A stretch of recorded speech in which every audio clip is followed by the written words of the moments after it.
So there's one more thing our rigger suggested, and it was, well, I said I was really concerned about all the load that's put on the lazy jacks. You can see they go up to the upper spreaders, and so there's a block up there that's probably either screwed or riveted into the second spreader. And when you're at anchor and the boom's not in the gallows and it sways back and forth, it puts a lot of load on those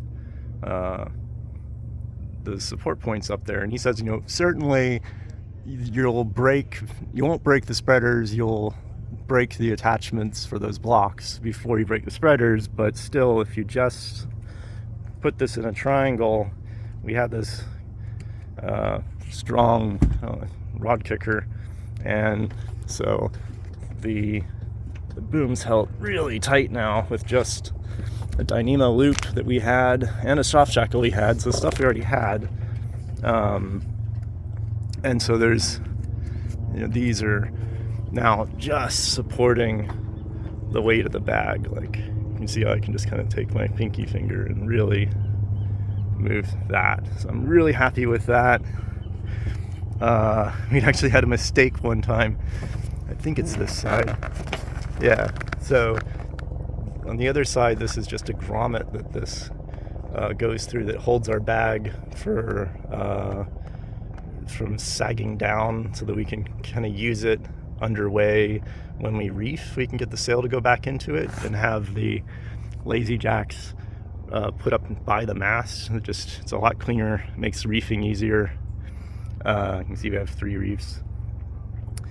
And well, the bag is waterproof on the bottom but not the top, so it holds a whole bunch of water. So one day I didn't realize that that's what was going on, and I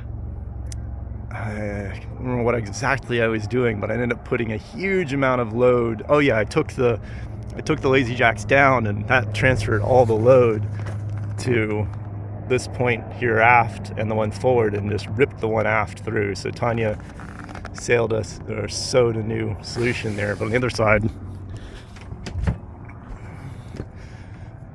side, I can show you that this is what it was. It ripped through, and thankfully it's right at the end. And even this one showed some weakness, but she said she didn't want to fix it until it failed, because, well, we've fixed this solution. There's not as much load, and well, now I always check if our stack pack's full of water before I put the lazy jacks down.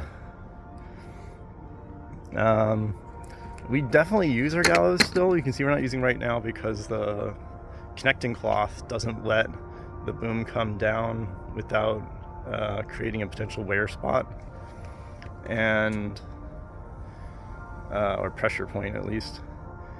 And so when we're sailing and and the wind dies and we start bobbing, we put the boom in the gallows. We take the connecting cloth off and we put the boom in the gallows, so that when we're bobbing, the boom doesn't move around. But we could just do what we're doing here. We could just do a triangle and leave the connecting cloth on. So glad this works. Super simple. You just run, since it's a Dyneema loop, you just run part of the loop through itself, and then the soft shackle holds it in place.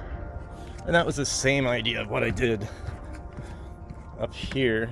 So I took a chafe protector and a soft shackle to hold the Solent stay in place, and then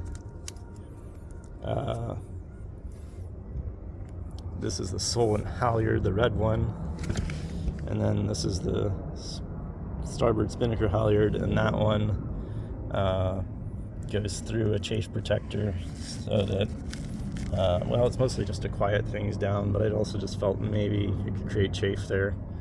And yeah, so soft shackle. So this will be one more thing run here, because the other side already has that fair leads, one for the furler and one for the Solent stay tensioner. So I'll run one more line here. It'll be our new port side halyard. So 4 things will be stored over here.